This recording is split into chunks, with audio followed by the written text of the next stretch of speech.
Hello everybody, welcome to TraderMerlin Show for your Wednesday edition, the final show of this week. So happy Thanksgiving to everybody out there. I thought I'd start off with a little bit of I feel kind of melancholy, I'll be honest. I was listening to the Rittenhouse trial and verdict, and then just a little bit ago you had the Arbery verdict, and God, it just seems like there's just so much unnecessary violence and polarization going on in the world, and I'm hoping that at least I know myself. This Thanksgiving, I will be spreading as much love I can around, and just life's too good to go through all this crap that people are going through. It seems like we can all work together to make it a better place. But anyway, not standing on a soapbox. Just wishing you all a very happy Thanksgiving, and cheers to all of you for your support, not only for this show, but also for you taking steps to hopefully improve your trading and investing as you go forward. So happy Thanksgiving, everybody, and I will certainly. Today it's actually. This is from my friend Carrie. It's a Bib and Tucker. It's actually delicious. A little strong on the rocks. 92 proof, 6-year bourbon. But yeah, really, really good. That's my choice today. It's good to be drinking whiskey again. All right, let's start things up. I was kind of hoping I got a bunch more questions. I didn't get that many. I actually got 2 questions. One of them was kind of humorous, which we'll tackle anyway. Control what you can. Yeah, I can control my drink, and I guess we can control it by knowing if you have friends who are kind of becoming radicalized, and maybe making them see the light and pointing them in the right direction. But boy, I tell you what, it seems literally over the last 4 or 5 years what a horrible separation and polarization. I think you guys might remember this if you go back 15 years. I could tell you my political party or affiliation, and you go, oh, okay, that's cool, whatever, it's fine. Nowadays, if I say a political party and you're the opposite, fisticuffs, and you start throwing obscenities at people. It's like, really? We can all have our viewpoints. We're all here to do the same thing. Anyway, cheers to my great one. Let's get to markets. So, as you can see, the little festive holiday wrap-up, I didn't want to throw any turkeys on there because nowadays turkeys are offensive, and anyway, it's about food, friends, family, eating, and watching some football. Of course, we all get to watch a horrible game with the Detroit Lions, but maybe the Cowboys will bring us a better game on Thursday. So I'm going to start off with, I guess, a little bit of humor. I will run through what happened in our markets today. It wasn't overly exciting, but I had a question that I thought was rather comical, and I'll bring it up. So thank you, Ken, for sending this one in. He says, is there a point where you would buy Donald Trump's SPAC? Asking for a friend. I love the asking for a friend footnote on that one. That was good. The answer for me is easy. It's a hard pass. It's an absolute no, regardless of what the company would be doing. So right now we know it's going to be a media company, and do I think that there's a way to make a better media company? Absolutely. Are they flawed as Facebook and Twitter and Instagram and these things? Are they messed up? Yeah, I think that they're doing a lot of harm. They're certainly doing some good, but there's a lot of harm being done. And I guess the question is, what can we do to make those things better? But that's way above my pay grade. So technically, if we look at the ticker symbol for it, which is, if I remember correct, DWAC, which is very ironic because these people are getting whacked right now. Yeah, here, Digital World Acquisition Corp. When this thing was spiking, I was pretty adamant on it, like, gonna tank. It's gonna tank. And you look at it right now at $42. To me, it's about $32.94 overpriced. This thing should have come down, it should have opened up at $10, which it did. That's what all these SPACs do. They start off at $10 and then they go from there. To see this thing up at $42 is comical. I really think it's comical. Personally, you look at some of the other great SPACs that have been done, and they didn't even have kind of crazy ballistic moves like this. So this just shows you the power and influence of somebody like a Donald Trump and putting his name on a product or service and the impact that it has on his vast following. And he's got a lot of people who are definitely Trump followers and supporters. And again, I don't have a problem with that. It's your choice, whether you like him or dislike him, irrelevant to me. As an investment, though, I wouldn't do it. I think it's just too risky. You look at the pump and dump aspect to what you had with this DWAC. I see it going much lower. Unfortunately for anybody who's holding the bag, because a lot of people bought this thing up $150, $160, $170, even $180.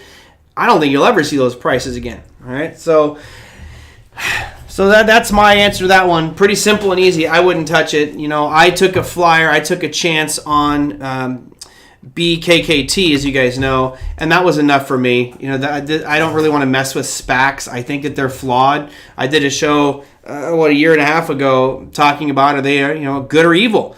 And while they're bringing some companies to market that might need to come to market and are getting their fast track to becoming listed on exchange, the amount of oversight and regulatory hurdles that need to be jumped through are much lower. So some stuff might get through the cracks, which may show a bad company. Instead, because it's a SPAC, it's going to get passed right through without all those inspections and checks. Also, the valuations that the SPAC gives to the specific company that they're acquiring could be way higher than expected, and I think that's what we saw with BACT, or VIH is what the ticker symbol was before. So I don't mess with them. You know, I had my experience. Actually, fortunately for me, I made a couple of bucks on BAKKT, but I have no interest in jumping back into a SPAC anytime soon. That's just my, that's it. Big M's to support or not, it's a shitty investment. Well, it could be. You know, I mean, look, we can't, I don't think, at least I can't, ever makes a definitive polarization. I think if I have a spectrum of probability, is this DWAC, DWAC, you know, again, it's a media company, right? So if Trump does come out with a media company, we know he's going to have a huge following right away. Just, we know that that's a fact. If this media company actually starts to prosper and do well and get more traction, I mean, there is a slim chance that this thing could succeed and really take off. I mean, I have a couple of friends personally who, honestly, they don't care what Trump does. They will support him 100%. And they're the ones, they're buying this, at least some of them. I know my friend has bought shares of this one. I'm trying not to rub it in his face that he's getting killed right now. Don't buy because somebody is promoting it. Buy because you believe in the product or service. So could this thing succeed? Yeah, it could. I just think the odds are against it in the long run to be competing with Twitter, Instagram, etc., which Twitter also may be a potential good buy point here. I mean, we've seen some big sell-offs in Twitter as well. So anyway, I will steer away from that one, but that's my 2 cents on that. I wouldn't touch it with a 10-foot pole. If you gave me money to invest in it, I would actually buy something else that I felt had a higher probability of gains, not only in the short term, but in the long term. So thank you, Ken. And the only other question I had, and then we'll dive into market overview, is this one. So, of course, you guys feel free to send in your questions. Ooh, Katut says papaya salad and tom yum soup for you. Oh, I wish. It sounds so good. Ugh. I actually had some tom yum soup the other day that was terrible. It was awful. But normally that's one of my favorites. So papaya salad as well. Oh, man. You're torturing me, Katut. I got to get back into the Southeast Asia. So Justin says, can you look at metal markets, specifically gold, platinum, and palladium? Okay. Huge moves over the past few days. No surprise there. We saw gold tank, so I'll start there. Here is gold. Now, gold actually stabilized a little bit today. Not that it's the end of the world for gold, but certainly the pullback is a little bit deeper than I thought. You know, when do the warning signs flash for me on gold? Well, you know, we have this long-term chart here, or longer term. Oops, I moved that line. Longer term, where we have this downtrend line in place. And the real positive news that happened with gold over the past month has been we started to make a new high, most recent high, where we broke above, let's call it 1840. That obviously was good news. We pulled above that one, and all of a sudden now you're seeing it retrace. I thought the retracement would stop somewhere around this downtrend line. It went a little bit past that. Where it really would start to freak me out is if we started to get below 1720. So, you know, you got another $60 left on gold. I still think it's going to be a benefactor or a beneficiary of the inflationary environment. So long term, I think you're probably okay as moving to the upside. Hey, Josh, yeah, Wednesday, Friday, same thing. It's because I'm not doing a show Thursday or Friday. So I figured, you know what? I'm going to do one today. Call it my weekly wrap-up show. There you go. So as far as gold goes, I still like it. I think it presents a buying opportunity. I was very close to selling some puts, but I was so busy today working on the crypto course. For those that were there, I actually did a 2-hour session last night from 6 to 8 p.m. for the Crypto Investor Live, and I did another session this morning from 10 to noon. So my throat is pretty raspy, but boy, there's so much going on in the crypto space. It's very, very exciting. Both good and bad news for the crypto space, but it's all opportunity. So maybe we'll talk about that a little bit at a high level after we finish up our market analysis. So gold, I like it. Long-term SLV as well. Okay, so silver, this is one that I was more inclined to sell some puts on. I just didn't get around to it today, which is unfortunate because I doubt I'll be selling some puts on the very thinly traded half day on Friday. So what else? You mentioned a few other metals out there, platinum and palladium. So let's start off with palladium. You look at the price chart here of palladium, and I am not a admitted metals guy. I'm not a, know all the applications. I'm not following the miners. I know that Brendan is, and he's usually here with us. He is definitely more into that space than I am. I'm just looking at it from a pure technical perspective. Now, obviously, when we look at palladium here, this is a weekly chart. Beautiful, right? Huge move to the upside. Big, unfortunately, one giant swing here during the COVID pandemic thing, but it kept on moving to the upside. What's noteworthy here is the break that we had of, you name the moving average, right? We broke the 20, probably broke that 50-period moving average as well. Let's see. Yeah, they're well below the 50-period moving average. There's your 20 in red. So, everything right now is pointing to a bearish market environment for palladium, whatever the case may be. Maybe no catalytic converters on electric vehicles, etc. Who knows? So, the prognosis for palladium, at least right now, is shorting it. I know it sounds tough, but the market is trending to the south side. You got a downtrend, lower highs, lower lows. You got your moving averages crossing over. Kind of one of the only saving graces might be if you look at something like, if I were to put stochastics on here or RSI, it might tell you, hey, you know what? This is an oversold situation. I mean, just for fun, whatever you guys want. I like stochastics. Let me put stochastics on here. And there's stochastic. Oh, I can't add any more indicators. All right, well, sorry about that. They won't let me add any more indicators on. Oh, it did add at the bottom. So right now, stochastics is telling us it's oversold, right? We're oversold on it. So there might be some people that look at a buying opportunity here in palladium. For me, I think it's more a case of if this bounces back up, where do you want to go short? It certainly looks way weaker than gold, at least in the last month, the last few months, because this is a weekly time frame. If I look at gold in the same time frame, where's GC? Okay, we have more of a sideways action, which, more stability. I think it's just more of a notable inflation hedge. So I'm not a big fan of palladium. Platinum looks a little bit better because it's not sitting at the lows, and you notice right away that the moving averages are kind of going sideways. So the blue one here is your 50-period moving average. Granted, we're below both the 20 and the 50, which is negative sign. You just had a moment about 3 weeks ago where the stochastic said it was an overbought situation. Of course, we can change that perspective very quickly by switching it to a daily, right? Notice right away when I switch to a daily, it's now saying it's an oversold situation. So stochastics to me is more of a short-term trading instrument or a trading tool, not really a major influencer of mine, but I do like to look at it. So for example, you see palladium or platinum here. If platinum was coming into a very strong demand zone and also very oversold like this, then I'd probably be inclined to make a buy on it. But right now, I don't think this demand zone is that great that it's fallen into. So I would probably go with the greater trend, which is selling it, going short. So there's your platinum. There's your palladium. Right now, palladium is extremely oversold. It's almost at zero, which is very tough for it to do. So pegged at zero. But you are right near the bottom end of this range. So that said, could it be worth it for you, Lee, to potentially buy some platinum futures here with a stop loss that's, let's say, at 1820, or let's call it 1790, something just below the whole number of 1700? Sure. I think that's worth taking a chance at on this one. It's just you're fighting the trend. You're fighting something that's been fairly aggressively down, certainly over the past 6, 7 months, but very aggressive over the past week or so with regards to platinum and palladium. So there's my 3 for gold, platinum, and palladium. We even sprinkled on a little bit of silver in there, and that is my take on those ones. Let's see. What else do I got? Merlin, could you please share your insights on Cardano? Looking to add positions at $1.50 for long term. Any thoughts? All right, why don't we just switch over to Cardano? So Cardano is a very challenging one at this point. As you guys know, I am a fan of Cardano. I actually really like Charles Hoskinson. I think that he's one of the most transparent people in the marketplace. He does a live video every single day talking about Cardano, where they're headed, and how they're doing it.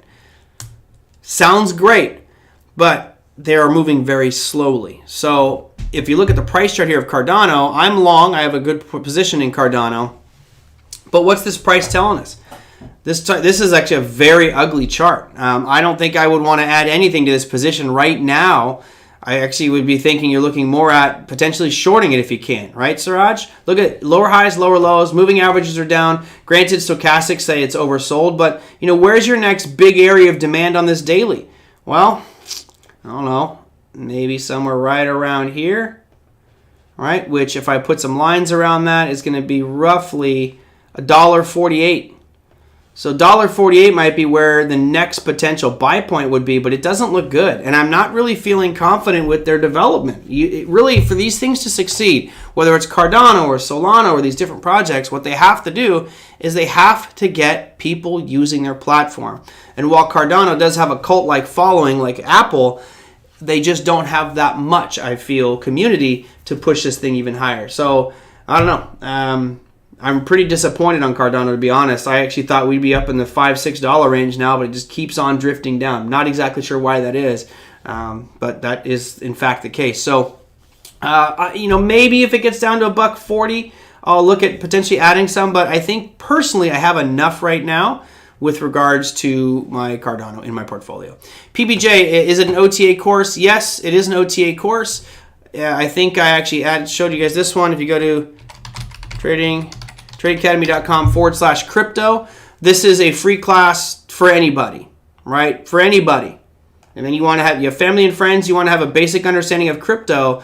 I shared this with you guys the other day. We've built this, or my team and I built this one. I'll put it in the chat for you. Feel free to share that with anybody you like that is interested or curious or even a hater of crypto. There's just 6 videos that kind of highlight the overview. And then, of course, down here, there's a $2.99 class that has 43 self-paced videos, etc. And then after that, there's actually a program which you can talk about.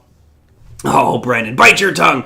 There's a CIL, Crypto Investor Live program that I do 4 hours a week of live interacting with the markets and trading and moving and storing and all that kind of crazy stuff. It's been fun. Been a lot of fun with that one. So, Cardano's the next EOS. Okay, for those that don't know, EOS, let me turn off this stochastics here because it's just clogging my screen. EOS is another one that, to me, had market dominance. They had a position where they were the leader in transaction speed. They could really dominate in that market, but for some reason, they have absolutely just stopped. I don't see much development going on with the EOS. I don't see anything really unique coming from them now. And look at their price chart. It was reflecting it, right? EOS looks just dead, flat. So pretty unfortunate. I don't think it'll be as extreme with Cardano as EOS. Cardano has a smart contract platform. They're coming out with stable coins and they have their swap market. So it will get there. It will go to 12 cents or $12. Oh, okay. Look, you gotta love Brennan. Don't be greedy there, brother. He says Cardano's gonna go to $12. It's at $1.60. I'll take that. Absolutely. If Cardano gets to $12, I'll be a very happy person, and I'm okay. I'm okay with less than 10x's. I'm okay with that. It's cool. Brennan says, Merlin, favorite Metaverse plays. It's been a focus for me. Oof. You talking equity markets or in the crypto space? Hello, Alpha. Good to see you. Been a while, my friend. So there's a lot of different stocks we can look at, which, there's a whole kind of separation of equity market plays versus crypto plays. In the crypto space, there's a couple different projects that I like, and there's one in particular, which I think I might have shown you guys the other day, which is absolutely incredible. It's called Star Atlas, which... that's my type of game, futuristic space exploration stuff. But as far as ticker symbols, my number one play, I think, in crypto would be Sand. And the only reason that Sandbox, Sand, I think Binance is actually pretty big. Oh, you got to be kidding me. Son of a... I've been trying to build a position or buy some sand. I don't have any yet. And dab nabbit. God, we did that Crypto Investor Live session. I think it was last Thursday. This would be...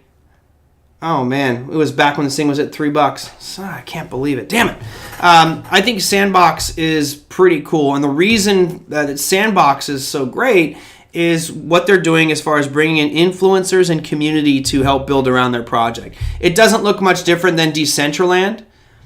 You know, Decentraland, I think, is okay. The graphics are horrible. If you guys haven't seen it, I think I may have showed. Did I show you yesterday? I think I did show you yesterday. I won't torture you with that again. But man, a 43% gain today for Sand. Damn, nabbit. Kicking myself on this one. Does your show's recording post right after you're finished so I can listen and watch it during my commuter? Yeah, usually I try to do the update right after the show, or the upload right after the show. Usually it's done by 30 minutes after the show. Usually. I forgot yesterday. So I think also, there's a good comment in there, Mana. So Mana is the one that powers Decentraland, right? That's Mana. And again, I think anything to do with the Metaverse right now is rocking. Today, just alone, you have 38% move up in Mana. It is a very hot market segment. Those are your two main players. I can't remember the ticker symbol offhand. I think it actually is. Let me see real quick.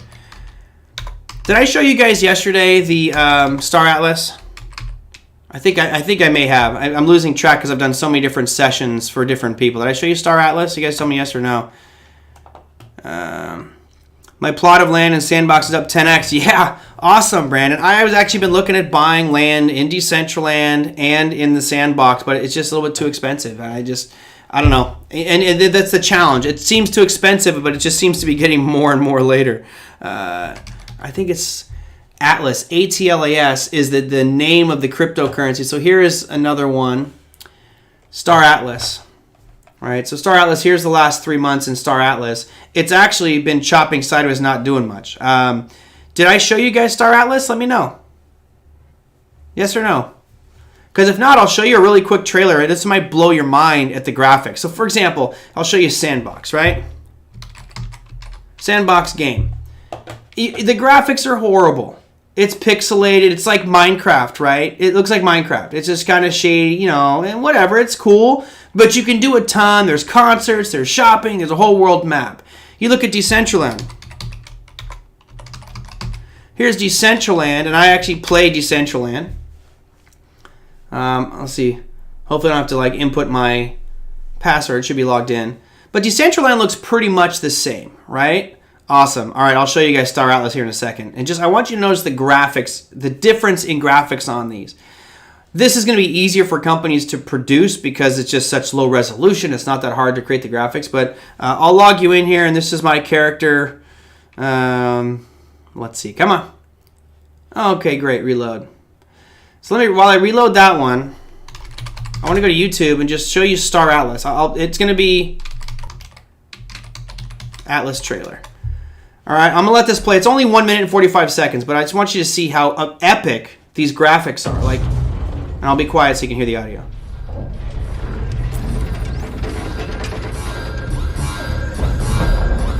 And this is actual game footage graphics done with Unreal Engine, not simulation. Miles, the station reported a distress signal last night. They think it came from your dad's ship.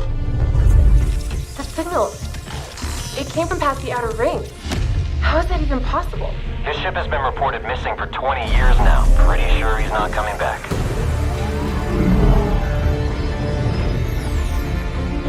We go there, we might not come back. What is this place?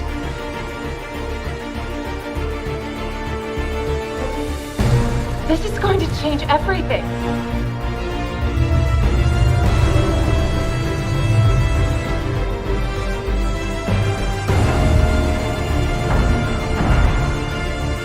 They found out we have the map. They're gonna kill us for it. If that's the case, there's only one thing we can do.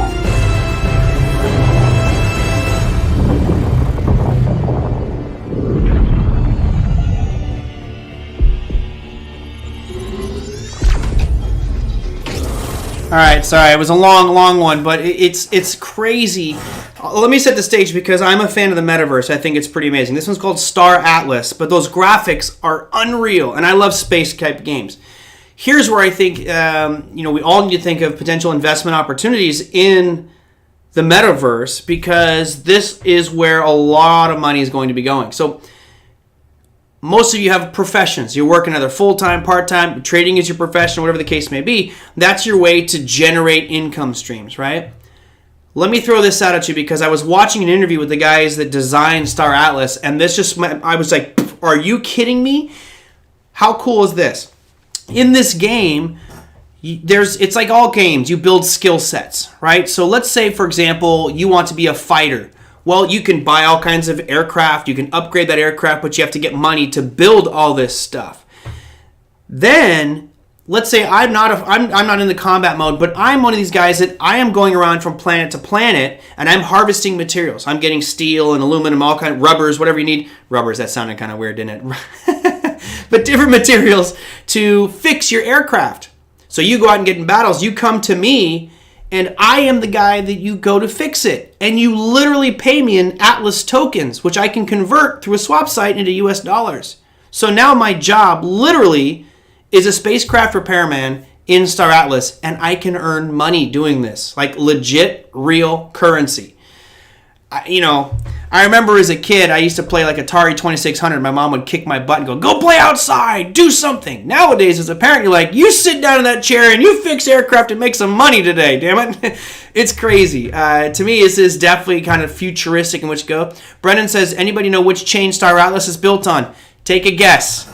It's not going to be Ethereum, right? And it's one of the main reasons I really like this one.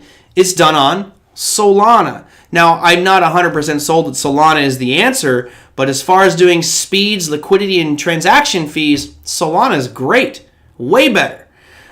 There's a dozen or so different Metaverse plays that I kind of have on my radar. I'm just kind of bummed that they've soared in the last 24 hours because we literally did a show in the Crypto Investor Live program last Thursday talking about here's the whole ecosystem from top to bottom, from good to bad, and there's a whole bunch of good stuff out there. And every blockchain is coming out with their own different Metaverse type applications. It's pretty cool. Anyway, and there's quite a few more. I don't know why my Decentraland isn't working. Otherwise, I would show you what that looks like. Look at Philippines and Venezuela. It does open a lot of possibilities. I think it's pretty amazing. I think what the Metaverse allows us to do is pretty impressive, especially when you look at I could actually have a physical profession in there. My friends in high school went to Dungeons & Dragons. My friends were dorks. Yep. It's okay. I was into Dungeons & Dragons too, of course, the name being Merlin. So this is the graphic. Now notice the difference in the graphics between what we just looked at and this. This is Decentraland. So this is just part of it, right? So you can walk around here. Part of the goal right now in this phase of the game for me is I'm mining for different materials. So asteroids fall from the sky here, and hopefully there comes one right there. So you mine these and you get natural resources. As you can see, I'm running around in my tennis shorts apparently. And then, you just click on that, and down at the bottom here, I have a list of inventory and all these materials I can use to craft items that I can sell. So I can go to a marketplace and sell these items. Now, another interesting piece, if you go here in the Metaverse and you go to collectibles, these are all NFTs. So, people saying NFTs are worth nothing, blah, blah, blah. No. And this right here, this Super Shiba hoodie. So just this stupid ass hoodie.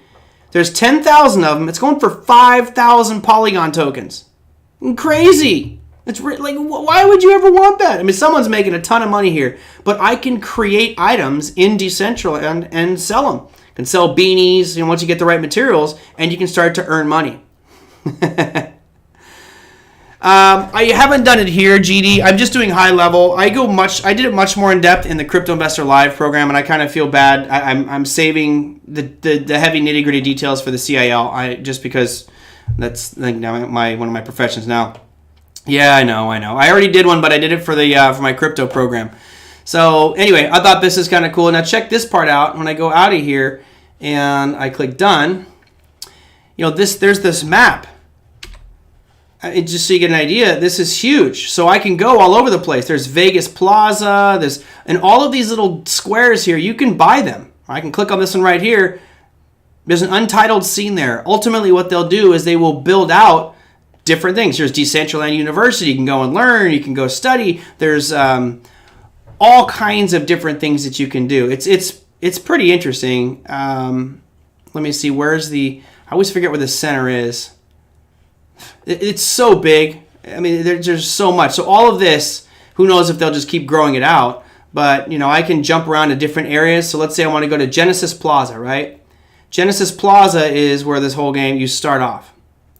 Well, at least a part of it is you get in there and you play, right? You play. You download Decentraland. It's free. You can just play around with it, get a little bit used to it. Something you might just look at it and go, it's stupid, I hate it. So what's kind of cool here is if I run around, don't fall in that. There's a whole list of different activities you can do. Right, so these are different scenes I can go play in. I can go to a poker league, because Genesis Plaza. I can go over to here. There's art exhibits. There's NFT museums. I can go in here, jump in this little hole, teleport down, and all of a sudden I can go over here and see some NFTs on the wall. I can go over here and order drinks from this dude. But there's NFTs all over the place in this game. And that's, you hear so much about NFTs being stupid, blah, blah, blah. Most of the stuff in here is NFTs. And you can go through there and buy stuff. How is money made with this game? It's mainly made in this game by buying and selling of different items. So as you guys saw earlier, I was mining these asteroids. You get materials and you can build items with that. If you're a developer, a coder, you can actually create items, NFTs if you will, and put those in the game and sell them. Go to the marketplace and sell these items. So it's kind of cool that you can, sell items, but there isn't like a profession, quote unquote, that you would do in the game. Whereas Star Atlas literally had professions like jobs where you earn income, which I thought was just incredible. But that's the metaverse, and I think that I bet these people bathe once a week at most. Wouldn't surprise me. I mean, some of these people probably aren't leaving their houses, But there's big money to be made. I think I'll just kind of show you one last thing here, and I don't want this to be a sales pitch piece for Decentraland. I'm just showing you kind of the uniqueness of what they do in these worlds. So let me real quickly show you. I think that there was an art exhibit over here, which I thought was pretty interesting. So again, NFTs, everyone's talking about NFTs. I think that most of them are a joke, although I do think there's a great utility. This whole wall is NFTs, right? So these are all NFTs. So if let's say you really like this one, I can hit on E and I can go to OpenSea and potentially buy it. This one's not for sale, so somebody probably bought it, right? And is just holding on to it. But other ones, I might be able to buy. All right, let's see. Is there any other good stuff down in this hall? Oh gosh, these stupid things. This whole wall just covered in NFTs. So Captain, let's check out this one. Is it for sale? Right. So there's 3 out of 1,000 are available. There's a price of 10 Ethereum for this thing. Just kind of bizarre. Anyway, I won't torture you guys with it. It's just interesting how we are now seeing a faster merge between real life IRL and augmented and virtual reality. I just downloaded an app. I'll tell you what it's called. It's called Fold, F-O-L-D. And in Fold, it was kind of interesting because with the Fold app, it's meant to be buying things with Bitcoin, so you can go buy all kinds of stuff online. But they're actually coming out with a game that's a metaverse game like Pokemon Go. And basically what you do is you walk around and you collect Satoshis. If you don't know what a Satoshi is, it's 0.000000001 Bitcoin. It's a fraction of a penny. But in some, you're getting 10 Satoshis, maybe 100 here, and you're actually earning Bitcoin by collecting and performing different tasks. I thought that was really interesting. Who knows how that will be, but I've downloaded just to have fun. GD said, Merlin, this week I read that India will not ban crypto, but try to discourage it by placing high taxes and gains on transactions. If other countries follow this, Is that a blow to the crypto space? U.S. is going to do the same thing, right? U.S. is going to do the same thing. We're going to tax the hell out of it. I don't think it'll do some damage, but not too much. What happens is you start to push more people to using networks or marketplaces that obfuscate transactions and maybe allow us to hide things and evade taxes. So the more that they raise the taxes, the more likely people are going to push back and hide their crypto. If they keep taxes reasonable, people go, okay, I'll be above board and avoid any problems with the IRS. So I don't think it's that big of a deal, personally. Let's see. Also, ownership, I can't overstate enough, is true ownership of the digital property. Correct. So, with NFTs, you're, depending on how many of that specific one there are, generally it's one item, and you are the one that controls it. You can do whatever you want with it. The challenge I have is, the cost of Ethereum's blockchain transaction fees are ridiculous. So that's why Star Atlas looks so appealing to me, because it's on Solana. Fees are way, way lower than they are on Ethereum. Ethereum is just a ripoff. Any recommendation of Metaverse stocks to keep an eye on also? Also, I lit up on Mara. Okay, so Chowsky, as far as stocks in this space, there was a comment earlier about Roblox. Someone mentioned Roblox. So that's RBLX, but they're already mooned, man. This thing's just gone to the roof. This isn't really a Metaverse company if you guys play with Roblox. Roblox is more like a game aggregator. So you can go in there and play all kinds of different games, but I don't really think it's a quote-unquote Metaverse company. Obviously, your number one Metaverse play is Facebook. Meta platforms would be your number one. I can't think off the top of my head. There's a whole bunch of different ones. I can't remember off the top of my head. I had built a whole presentation on this. Aiden says, if you have time, please tell us your idea about Hood. Okay. We've covered that one pretty good. What's easier to fix fees? What's easy to fix fees or centralization? It's tough.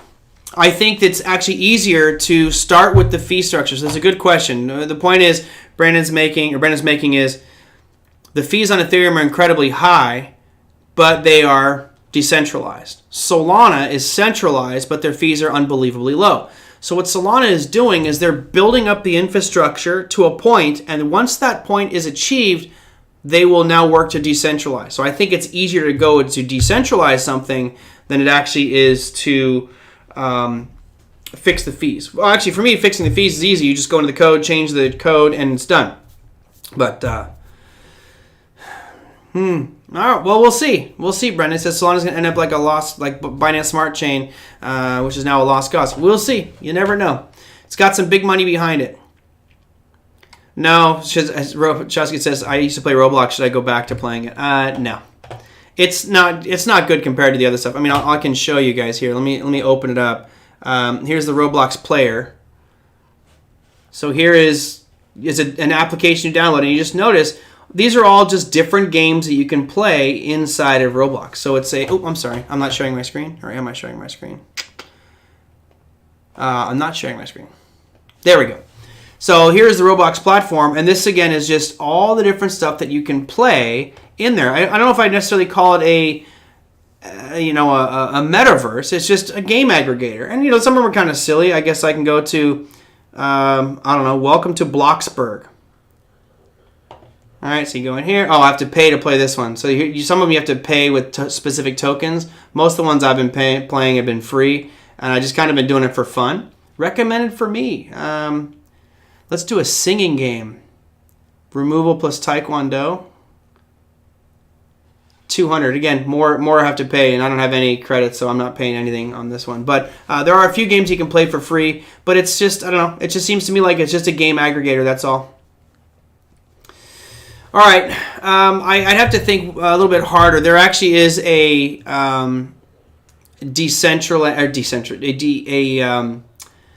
Metaverse ETF, and that's this one here. So most of the major players, what I would recommend if anybody's interested in saying, hey, what's the key Metaverse stocks, Metaverse players I could buy and potentially get exposure through the U.S. equity market, you simply look at Meta. And if you want to know the components of Meta, you go to barchart.com, you type in the ticker symbol META, M-E-T-A, And then on the left-hand side of your screen, you see constituents. So if you click on that, you'll see a huge list, like NVIDIA. NVIDIA is going to continue to soar. They're one of the biggest positions in this Roundhill Ball Metaverse ETF. It's the chips, right? There you go. So you've got NVIDIA, you've got Roblox, Microsoft, Unity. They're the 3D graphics platform that a lot of companies use as the back end to build their graphics.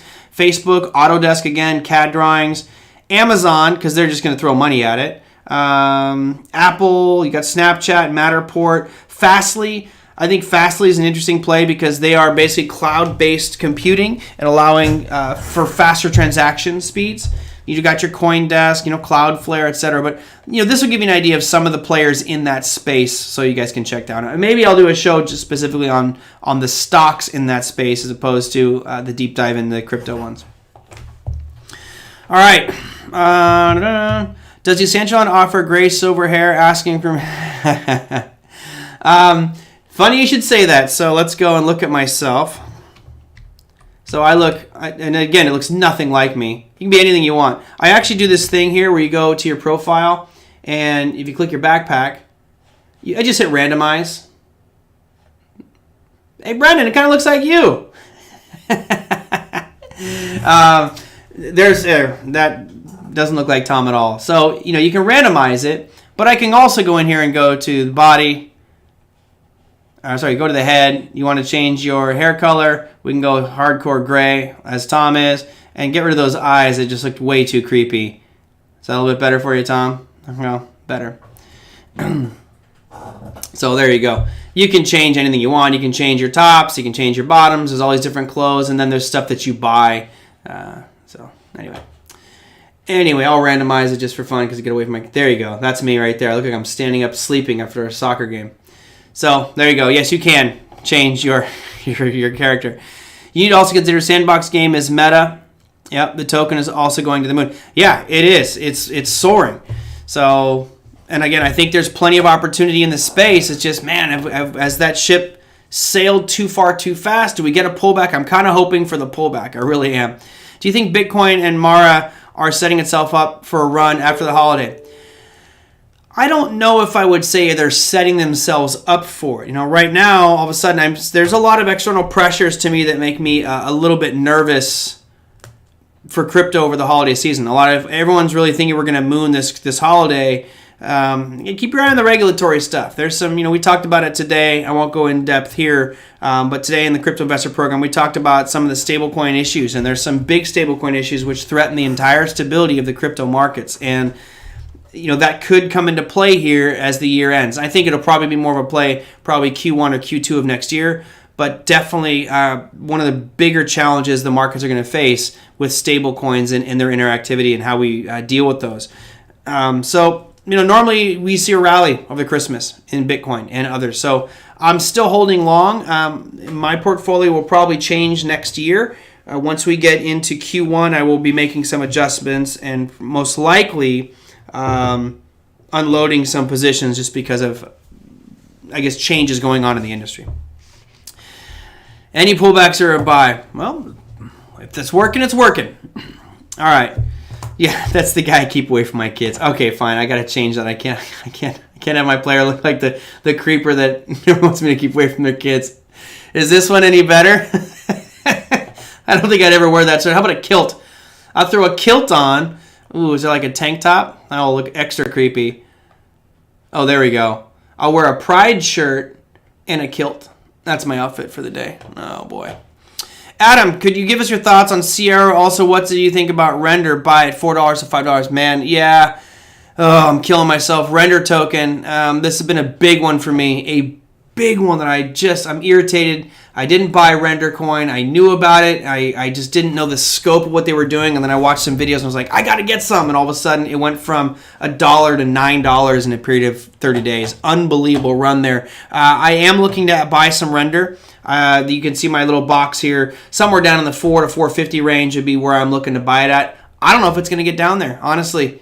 It's way too strong. Adam also asked about CRO, which is the native token for Crypto.com. Because of the acquisition or the naming of the Staples Center, this one went absolutely nuts. and rip to the upside. For me personally, I'm not as excited about having CRO in my portfolio. One of the main reasons that you want to have CRO is because you get a better rate of return on your deposits at Coinbase or at crypto.com. They pay more the more of their native token. So if you have, $50,000 worth of CRO, you get like an extra 2% on your deposits there. So that's an incentive that they're doing, which is, of course, is forcing this market, is forcing people to buy CRO tokens. So kind of interesting to do. All right, I got to run. I got way too much stuff to do. I even got a crypto class. For those who are in the digital assets program, I am doing a session tonight from 4 to 5 p.m. That's for anybody who's in the digital assets program. It's really just going to be an open Q&A on crypto, specifically for the 43 lessons that are self-paced videos there. So that's going to be from 4 to 5 tonight. And then it's going to be whiskey time, getting ready, getting the turkey all prepped for some... I'm debating whether I smoke the turkey tomorrow or actually roast the turkey. Probably going to go with the smoked turkey. All right, guys, that's going to do it. Oh, actually, yeah, I didn't bring up any economic announcements or earnings stuff for tomorrow because I'm not going to be there, so I guess I won't be doing it. I will be off the next 2 days. We'll be back on Monday, and then, and then crypto program on Thursday. So that does it for me, everybody. Again, cheers. Go out and do something good. Be a good person this weekend. Say hi to somebody. Spread the love. Have a great Turkey Day. Enjoy some football and just be good people. Until then, happy trading, everybody. I will see you all on Monday. Take care.